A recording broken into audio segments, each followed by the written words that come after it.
All right. So, Michael, thank you for having me today. I have a question for you now. Sure.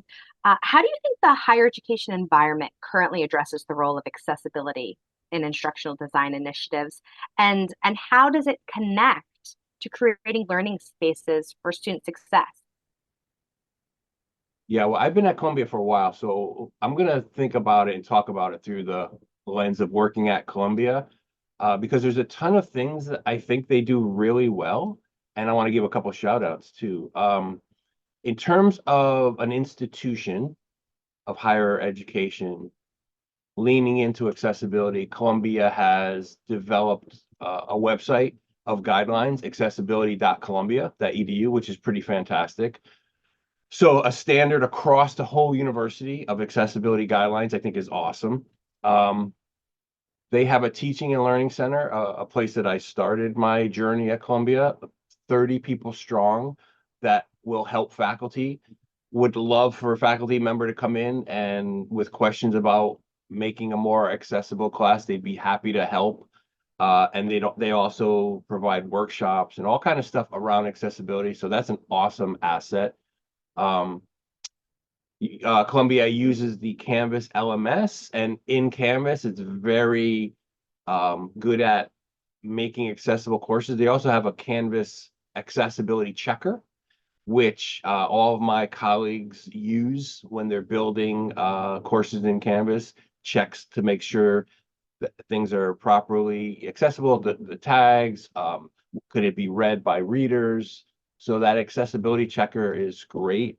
Um, Another thing that I found, we have a website at the Center for Veteran Transition, but it's part of Columbia websites, and all the Columbia websites, the hundreds of different websites under the columbia.edu URL, are built in Drupal and through Columbia sites. So there's some supervision on what you could put into a site. But the Drupal foundation that we use to upload our content is very accessibility heavy. It wants and is requiring you to make sure you put in those tags and create the pages correctly. So I think using Drupal is another way that they stay on top of accessibility. Um,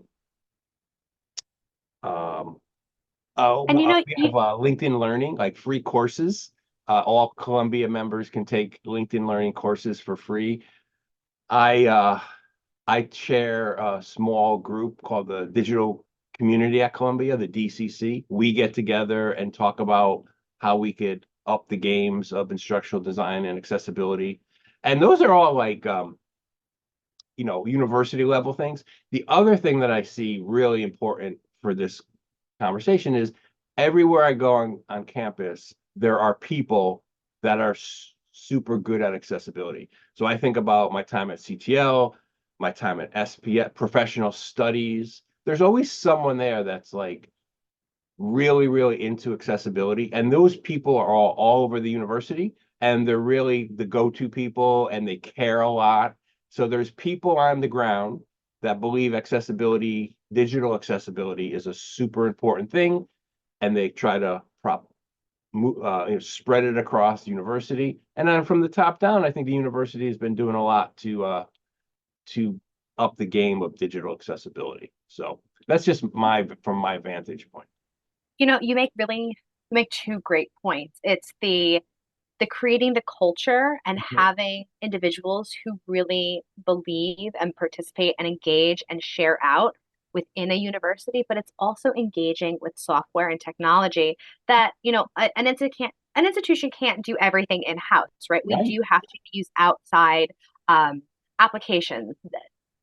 It's so essential that in those contracts, right, in the review of potential technology, that there's an awareness of engaging with accessible technology, right? So, like, not all applications are made the same. Not all applications that are available to us are really accessible. So, it's so wonderful to hear that Columbia is engaging in content and software and technology that really allows for maybe users who don't fully understand the back end to make sure that there is alt text, that they are tagging appropriately. So that's really cool to hear.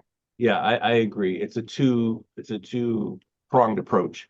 The university really can do it well without dozens of people on the ground uh, who know how to do it and care about it and teach other people how to do it.